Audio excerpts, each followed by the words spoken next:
Hello everyone, long time no see. I had to travel this weekend, so I wasn't uploading any videos. But as you guys know, I've not been really talking about NASCAR, race reviews, stuff like that. I've not been able to talk about NASCAR that much on this channel. If you are new to the channel, if you haven't watched my videos in a while, I do work for NASCAR now. I started in January. Majority of you know that. That is why the race reviews have stopped since the Daytona 500. And there's not really been a race since that I've kind of really wanted to talk about, or if there was a race that I want to talk about, I was probably working that race and I couldn't talk about it because I was working. So I just want to talk about the 2025 NASCAR season in general. So leave your comments down below. So far, we just completed Nashville last night, and we are heading into what is the new in-season tournament. I think the seeding races start this weekend with Michigan, and then when the races go to TNT, that will be, I think, the start of the 5-race in-season tournament. So definitely very cool. But yeah, I just wanted to give you guys my opinions on the 2025 season, the positives, the negatives, and everything so far, since I've not been doing weekly race reviews. So leave your comments down below. Do you agree or disagree with what I'm about to say, or just what are your thoughts on the season in general as well? I will likely slow down the uploads a lot more in the next month or two, just because I have not really taken that much of a break since I've been doing YouTube, and especially in the last 5 years. I've definitely not taken a break. So before NASCAR 25 comes out, where we're going to be full tilt, full blown, all gas, no brakes on that, I would like to just kind of slow down a little bit, get a little bit of time to recharge before we go into there. So, especially once the NASCAR Thunder 2000 career finishes up, there's not really another series I want to do that will fill in the gap there. I kind of just want to take a little bit of a break and just get prepared for NASCAR 25, because that is going to be a big game, and a lot of content's going to be going around on that. So that's just the channel update. I want to give a shout out to all the Patreon members. You guys are the absolute best. Thank you guys so much for all of your support. Guys, if you want to help with the channel in any way, it will also help you guys out as well. Home Field Apparel, link in the description down below. Moser Racing for sim racing equipment, link in the description down below. And you could join the Patreon if you'd like.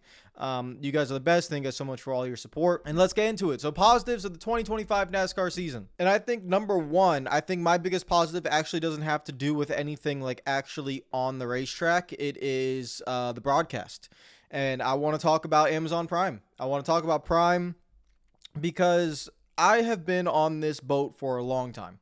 For a very long time. There are many years ago now that everyone would tell you streaming is the next big thing. Watch out for streaming. Watch out for streaming. Everything's going to move to streaming. And we were like, nah, it's going to stay on Fox, NBC, CBS. It's going to stay on cable, ESPN, all that stuff. But now I think you guys are really starting to see that change. Not just in NASCAR, but in all forms of sport, where Amazon, Netflix, these guys, they're coming in. They're coming in, and they were slow in terms of, dipping their feet in the water a little bit. But now they really want to get going. And I think you're seeing it. NBA is going to have some Amazon Prime games next season. NFL, I think Thursday nights all on Amazon Prime now. WWE has moved to Netflix, and Netflix might not get into sports as much, just because Netflix it's a little bit different, whereas Prime have definitely been really hard in going in on sports. So we'll see how it's going, but I think you guys are seeing the benefits. I think this is my biggest positive so far of the season, is the new partnership with Amazon Prime. I think you guys underestimate how big of a deal it is, and maybe in the first few races now you have seen why I thought it was a big deal and why people were hyping it up. They care, man. These guys, it's not just about the money that they have. Of course, Amazon and Netflix and these streaming companies, they are insanely wealthy in terms of the amount of power they have with the money that they have. But with that, they just make good decisions, and you knew that right away. You knew with the broadcast team of Letarte and Dale Jr. being back, that with Adam Alexander, that's going to be a really good team. We've seen the pre-race and the post-race broadcast on Amazon have been great. They were able to get Carl Edwards back in, and Carl's been kind of away from the sport for a while, but definitely with what Amazon pitched to him, I think Carl is having a great time, and it's just so refreshing to see Edwards back. You have Corey LaJoie, you have all the pit reporters that are all excellent. It's a star-studded team. Then you go to TNT, and it's again, TNT's another star-studded team, but TNT have always been great with NASCAR. I wasn't really surprised or anything. And so when TNT comes back, it's gonna be great. And then NBC's NBC as always. So yeah, but just really happy with Amazon Prime. And guys, if you for some reason don't, I think the majority of people that watch this channel, you guys are all younger. You know, we don't have any problems with it, right? You literally don't even have to pay for it, because you could sign up for a 30-day trial and watch all 5 races within that 30-day trial. That was before the first race started in the Coke 600. And so you didn't even have to pay a dime for it if you didn't want to. So like it's genuinely fantastic. And if you don't have Prime Video, I really suggest you do. They're also, you know, backing it up. They have the new Earnhardt documentary as well.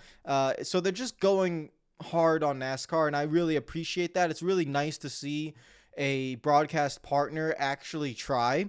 And yes, I am taking, you know, direct shots at Fox. Don't worry, I'm not going to hide it. I really don't like Fox's broadcast. I've not liked Fox's broadcast for a long time, and it's just about effort. It's really, when you compare what Fox has been doing for the last 10 years versus what now Amazon's doing, and I understand Fox might not have the budget that Amazon has. It's just about effort. When I watch a Fox broadcast of NASCAR, I think they are complacent and they're out of ideas, and the direction, it's just and overall just production quality is not great, in my opinion. They just need to be better with it. Whereas Amazon, production quality is just through the roof. You guys see it, man. You guys see it's genuinely fantastic. And I think TNT and NBC have been consistent with this as well. TNT, I have no issues about either. They will definitely do a great job. So, you know, it's just, I really hope and wish that Fox would realize, like, people aren't being upset for no reason. Like, the noise has been loud enough for long enough that you should realize maybe we should make some changes here. But I don't know. I don't know what the reason is. They pay a lot of money for the broadcast rights, so I feel like it would be beneficial for them to really put in some effort for the NASCAR broadcast. I don't get it. But we'll come back around to that in 2026 for the Daytona 500. But yeah, Amazon's my number one positive right now. Number 2 positive, I think some of the on-track action has been fairly good. Not great, not bad. But I think we've had some pretty good races. Again, the parity, the next gen car brings forth parity, so there hasn't been like a dominant team. Every race is a little bit different. It's nice seeing someone like Carson Hocevar have pretty good runs. Finished second last night. He had a good run of the Coke 600 before his engine blew up. But it's just I will say it is nice to see some of those smaller teams be able to compete. And then I'll probably go into one of the negatives here, and that is the car. You know, I think that we're not going to sugarcoat that. The car it still has the same issues, yeah, and it still will need some more work. Now, there have been rumors that NASCAR are thinking about adding horsepower for short tracks. They don't seem to want to add horsepower for intermediates, and I understand that because this car is very aero dependent, and so even at we have 625 horsepower, whatever it is, it's carrying a good amount of speed at these intermediate tracks. If you were to add the 750 horsepower back in, it actually would probably go a little bit too fast just because the way the car is built aero wise. It'll carry a lot of straight line speed. So like if we took 750 horsepower to Michigan, I actually think you would see something close to 2014 speeds. But 2014 you had 900 horsepower, whereas in 2025 you would have 750, but you'd be almost basically approaching the same amount of speed entering the corners. I don't think NASCAR is comfortable with that, especially when NASCAR, I've also, you know, we've seen that the car itself has been very prone to, when it gets sideways and backwards, it has been flipping a lot. So at the intermediate and the super speedways, they don't, you know, want to increase speed, but they want to try it at the short tracks. So of course, there's no harm at the short tracks to try to increase horsepower. That is the first step in what I think is some necessary steps. In the future, obviously, I would want 750 horsepower, you know, throughout all racetracks, but you would have to change the design of the car pretty significantly to get that done. So I feel like with the next gen car, there are positives, but there are also negatives. And some of the negatives you really can't get around. We saw it last night where Ryan Blaney, for 40 laps, was stuck in lap traffic, and I think he passed like a car or two. I think he was running behind SVG for the last 25 laps of that race. And that's not that's not right. You know, like Carson was able to gain a lot of time. It's just very.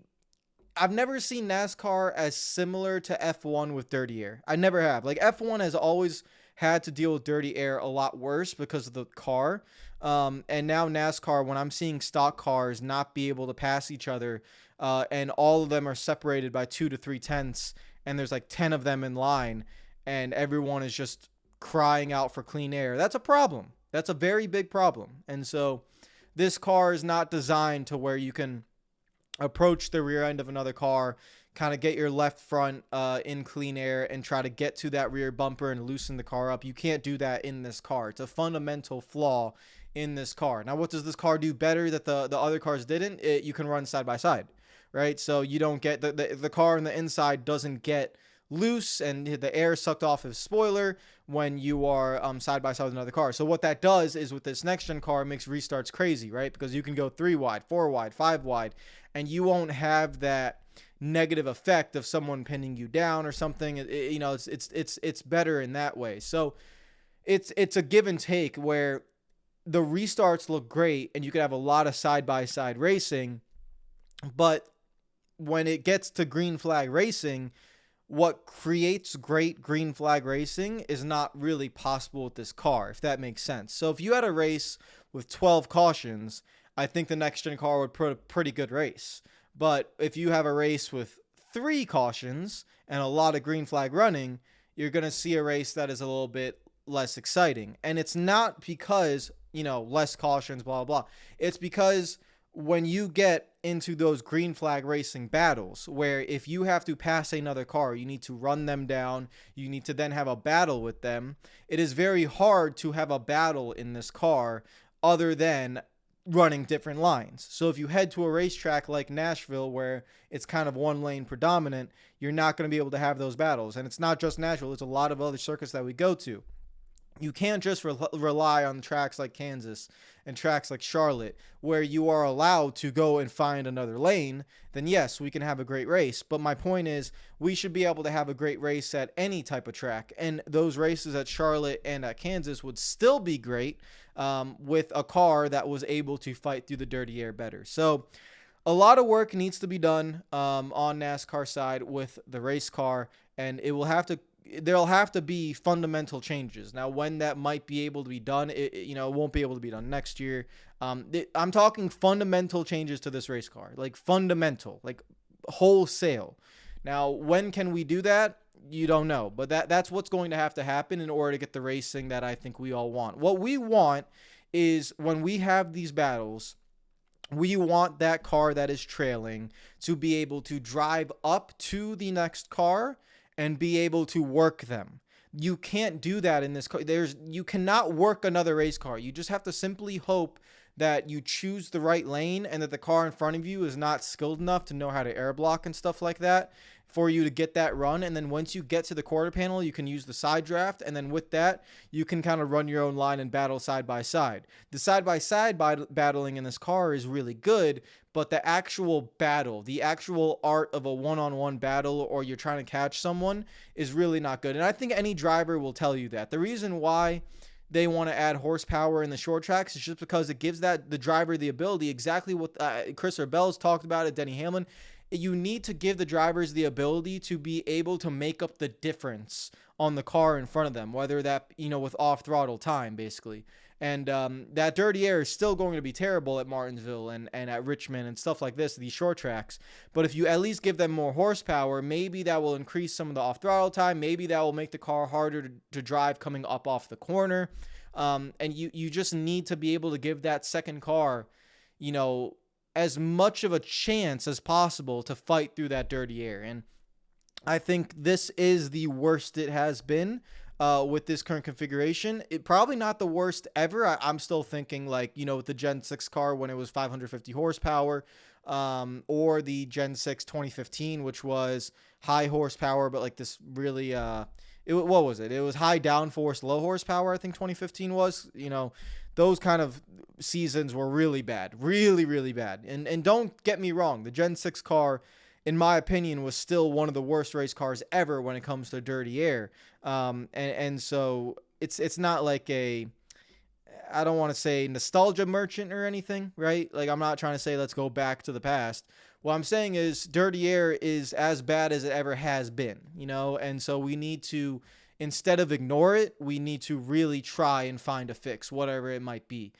We have to find a fix. We got to. And so as soon as we can get that trail car to be able to work the car in front, I think we will have these amazing battles that we want. We don't, maybe I'm not speaking for you, but I think what I want in NASCAR is I don't want to see air blocking. I just don't want to see it. Like, I understand that dirty air will always be a thing, but it's not this. I don't think we can accept that dirty air is just, it's physics and that we'll never be able to make it better. That's that I don't agree with. I think we can always make it better. And right now, I think that Formula One and NASCAR have both had to deal with it pretty terribly. And Formula One for years has always been like this, but NASCAR, this is like the closest that I really think they've been to Formula One in terms of how bad dirty air is. So that's my biggest negative right now is that, like, when I want to watch a race, I just want to. I really want to see the drivers given all the tools that they have in order to express themselves. And I think that is kind of our job, at NASCAR, to give them those tools, if that makes sense. We need to give you the car so that you can express your talent, to express your ability.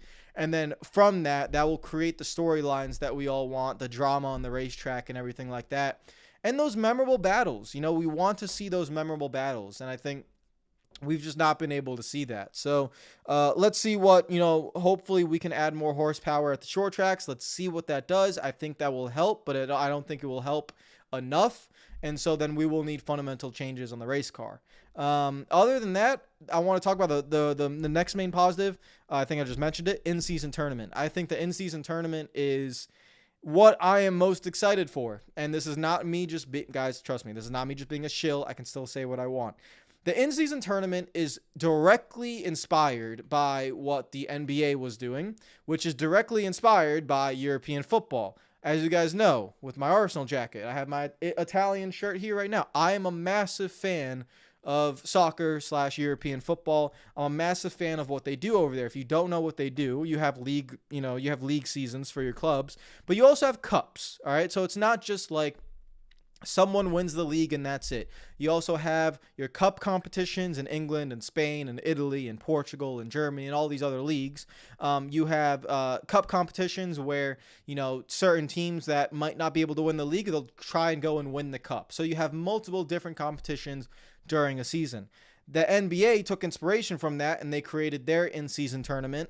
That's been going on for the last 2 to 3 years. NASCAR then saw the NBA take it from Europe, and now NASCAR is following in that footstep, and they have their own in-season tournament. I am a huge fan of this in-season tournament. I think here's the reason why. It takes absolutely nothing away from what we would be doing anyways. We are still going to the same racetracks that we've always been going to. We are still calculating playoff points and points that we've always have been doing. And we are still going for race wins that we always have been doing anyways. Nothing has changed. Now, my biggest complaint that has been consistent about NASCAR for my entire life has been that the summer can get really boring. The summer stretch can be, it's gotten better actually in recent years, but if you guys remember the double headers at Pocono, the double headers at Michigan, then you go to Sonoma, and then you go to New Hampshire, it was just a slog to get through the summer months. It was really frustrating. And so what this does is it just creates a new thing to go race for. And maybe the drivers won't care and they'll still do their own thing. But now we will have one-on-one matchups that we could see, Suarez versus Keselowski or something, right? And you'll just be able to pay attention to see like who might advance. And again, the winner at the end of this will win a cash prize. And if in the future, we can up that prize, maybe drivers and teams will go after it more. But it's just another thing to make the races in the summer a little bit more interesting. It takes away absolutely nothing from the normal product. If you don't care about the in-season tournament, that's completely fine. Like everything that you care about will still be there. Like people that are not excited about it, like just trust me on this. It's just something to spice things up, and it's not a gimmick. Nothing on the racetrack is going to change. We're not throwing extra cautions. Everything on the racetrack is staying the exact same. It is just another story point, another drama, another aspect to watch and talk about. You can go on the app, you could see who's racing in the head-to-head battles, and it might actually, like, let's say there's like 10 laps to go, maybe I'll actually start caring about the battle for 15th, because the battle for 15th might determine if this guy can beat that guy in the knockout tournament or something, right? Like, it just creates this new storyline within a race that I think is going to be great. And then once you get to the later rounds, like, round 3, round 4, round 5, you're going to have like probably some pretty big, drivers going at it. Or you could have an underdog. You could have someone that wasn't expected to like compete in this thing, but over the course of the 5 races, they like consistently got top 10s and beat the other guy in their matchups. And next thing you know, they're going through. So, and they could win $1 million, right? So like, it's, it is something I'm super excited about. I'm really happy NASCAR is trying it out, and I'm really excited to see what you guys think about it. And I'm hoping it goes well. And the biggest thing is we have Amazon, who are doing the seeding races, and then we have TNT, who's doing the in-season tournament. And the broadcast is going to be terrific because I have full faith in TNT. Like, I'm just really excited, man. I'm really excited. It's just that the entire race is not going to be boring. You'll always have something to talk about. You'll always have something to do. And my dream is that 2 drivers in a one-on-one matchup end up getting into some drama and start getting heated. Oh my God, that'd be fantastic, man. Like if it was like Denny Hamlin versus Joey Logano and like seed 1 and 3, and they're going head to head in round 4, and they're battling each other on the racetrack and they wreck each other. Oh my God, man, that'd be fantastic. Like I'm telling you, man, that gets me. I'm pumped up just thinking about it. So like that's my third biggest positive, honestly, on the season. And other than that, I don't really have anything else to talk about. Those are my 3 main things. I think the broadcast, the car is like the main negative for me right now. I think we still need to improve that race car. But then the in-season tournament that's coming up, I am really excited about that. Those are like my main takeaways on the season. We've not had a driver win more than 3 races, right? I think it's William Byron and Christopher Bell and Kyle. Is it Larson? The Larson one? How many races did Byron win? I feel like Byron's at 3. I don't know. But Byron, Larson, Bell, these guys, they're up there. No one has more than three wins on the season. You have the playoff line coming up, kind of, as normal and stuff, as always. So yeah, and we're heading into the summer months, and we have that in-season tournament to really spice things up. So I'm just really excited for that. So those are my thoughts on the season. If you guys wanted my thoughts, since I've not been doing race reviews, so you guys know where my head stands, that's kind of where it is. And the main thing I still want NASCAR to work on is definitely the car. That's been my thing for a while. I think the schedule is fine. I think, the championship race, you guys know how I feel about that. I still don't want that determined in one race. I will try to get that through as much as possible. I do not want a single race championship, and maybe in the future we can change that. I'm still vocal about that. I still don't like it. That has not changed. But I feel like we've beaten that horse to death, so there's no reason for me to really bring that up. The car is the main thing I want to work on and really get the on-track product as great as possible. And then some of the other stuff that we're doing, like not on track, is what I'm really excited about. So what do you guys think about everything? What are your thoughts on Amazon TNT, the in-season tournament, the race car, the broadcast qualities and stuff like that? What do you guys think about all that? And yeah, let me know in the comments down below. I will probably not see you guys tomorrow. I'll probably see you guys on Wednesday again. And yeah, uploads will just slow down. They're going to slow down a little bit. But as soon as we start really ramping up for NASCAR 25 in a few months, guys, it's going to be full time again. I've got the balance working for NASCAR full time and doing YouTube full time, because it's going to be a video every day, sometimes even double. When the game launches, we're talking double or triple uploads. So it's going to be crazy when that game comes out. And we should be hearing about NASCAR 25 very soon, guys. We are in June. So the summer is when we should see the gameplay trailer. So sometime this month, we should see that gameplay trailer. So keep an eye out for that. Take care of yourselves. I will see you guys Wednesday. Peace out.